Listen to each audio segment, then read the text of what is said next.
Good morning, everyone. I am your biology educator. I am from Banaras Hindu University. हम start करने जा रहे हैं एक नया सीरीज जिसका नेम है NCERT exemplar biology question series. हम यहाँ पे बारी बारी सारे चैप्टर्स के एनसीईआरटी एग्जाम्पलर को सॉल्व करेंगे। द लिविंग वर्ल्ड स्टार्ट करते हैं क्वेश्चन फर्स्ट से। As we go from species to kingdom in a taxonomic hierarchy, the number of common character।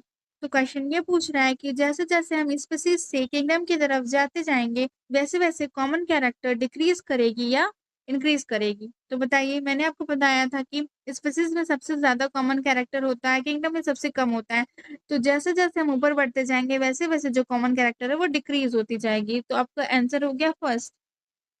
Second, which of the following suffix used for unit of classification in plant indicating taxonomic category of the family। तो मैंने पहले ही बताया था कि family के लिए हम लोग क्या सफिक्स देखते हैं, एसी देखते हैं। एसी का मतलब ये वाला एसी नहीं, एसी का मतलब है कि एसी, ए सी ई ए ई, इसको भी एसी पढ़ते हैं। तो जब भी किसी भी टर्म में सफिक्स ये लगा होगा तो वो बताएगा फैमिली को। तो इनमें से बताइए कौन सा ऑप्शन होगा। ऑप्शन होगा सी। आप लोग मेरे बताने के पहले वीडियो पॉज करें और खुद से सॉल्व करें, जब ना आए फिर वीडियो को देखें। Question 3, the term systematic refers to identification and the classification of plant and animal। Second, nomenclature and the identification of plant and animal। Third, diversity of kind of organism and their relationship। Fourth, diversity of kind of organism and their classification। तो आपको याद आ रहा है, मैंने पढ़ाया था systematics का मतलब होता है कि ऑर्गेनिज्म को एक सिस्टमैटिक तरीके से रखना। और ये जो सिस्टमैटिक्स होता है ये टेक्सोनॉमी प्लस इवोल्यूशनरी रिलेशनशिप से डील करता है कि एक ऑर्गेनिज्म का दूसरे ऑर्गेनिज्म से क्या रिलेशन है।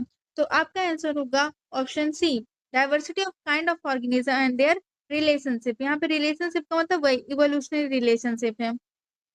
अब आते हैं क्वेश्चन 4 पे, जीनस रिप्रेजेंट। ये क्वेश्चन तो बहुत ईजी है। तो सबसे छोटा क्या होता है, स्पीसीज। बहुत सारे स्पीसीज मिलके क्या बनाते हैं, जीनस। तो यहाँ से तो हो जाना चाहिए। तो आपका ऑप्शन कौन सा होगा, C, group of closely related species of plant and बहुत सारे जब क्लोजली रिलेटेड स्पीसीज होंगे तो मिलके जीनस बनाएंगे। अब आते हैं क्वेश्चन 5 पे। The taxonomic unit phylum in the classification of plant is equivalent to the hierarchical level of classification of plant। मैंने आपको पढ़ाया था कि एक ऐसा कैटेगरी है जो एनिमल के लिए अलग यूज किया जाता है और प्लांट्स के लिए अलग यूज किया जाता है। जैसे फाइलम, फाइलम जो है वो एनिमल के लिए यूज किया जाता है, लेकिन डिवीजन,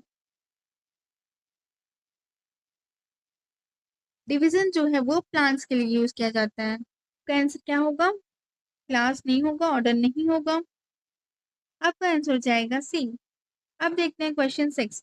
अभी जो क्वेश्चन 6, 7, 8 जो है, नहीं, अभी जो क्वेश्चन 6 और 7 है ये एनसीईआरटी में अब नहीं दिया हुआ है।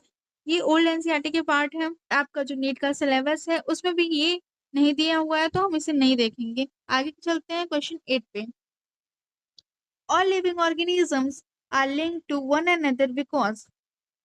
सारे ऑर्गेनिज्म एक दूसरे से लिंक करते हैं। क्यों लिंक करते हैं, क्योंकि सबके पास कॉमन जेनेटिक मटेरियल होता है, बट किस डिग्री से, वेरिंग डिग्री, सब में डिफरेंट होता है। डीएनए तो होता है लेकिन उसमें भी कुछ वेरिएशन होता है। तो ऑप्शन होगा B. 9th, which of the following is defining characteristics of living organism. तो आप बताइए, मैंने आपको बहुत अच्छे से पढ़ाया था। क्या पहला है ग्रोथ एक डिफाइनिंग फीचर्स है, नहीं। एबिलिटी टू मेक साउंड, नहीं। रिप्रोडक्शन, नहीं। ऑप्शन क्या होगा, रिस्पॉन्ड टू एक्सटर्नल स्टिमुलाई। ये सारे के सारे एक डिफाइनिंग फीचर्स होते हैं।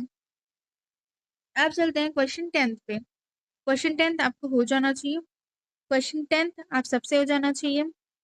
आप बस एक चीज को देख के कीजिए, फैमिली। आपको याद है फैमिली में लास्ट में क्या लगता है, एसी। क्या लगता है, एसी। तो उसको देख के कीजिए। तो एसी फैमिली वाला होगा, एसी सोलेनेसी। यहाँ पे थोड़ा सा रॉन्ग दिया हुआ है, ये सोलेनेसी होगा। तो फैमिली सोलेनेसी। यहाँ पे देखा जाए तो ए का फिफ्थ होगा। ए का फिफ्थ मैच कर लेते हैं।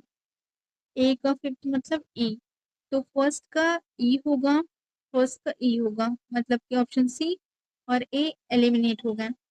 अब देखते हैं कि बी और डी में से कौन सा होगा। तो आइए सेकंड वाले ऑप्शन को देखते हैं हम, किंगडम। इसमें से किंगडम कौन सा है? किंगडम हमारे पास प्लांट है, एनिमल है, यही सब होते हैं। तो इसका हो जाएगा फोर्थ, बी का फोर्थ। बी का फोर्थ मतलब सेकंड का फोर्थ, तो हमारा ऑप्शन हो गया second. Thank you for watching. ऐसे और वीडियोस के लिए please subscribe, like and comment.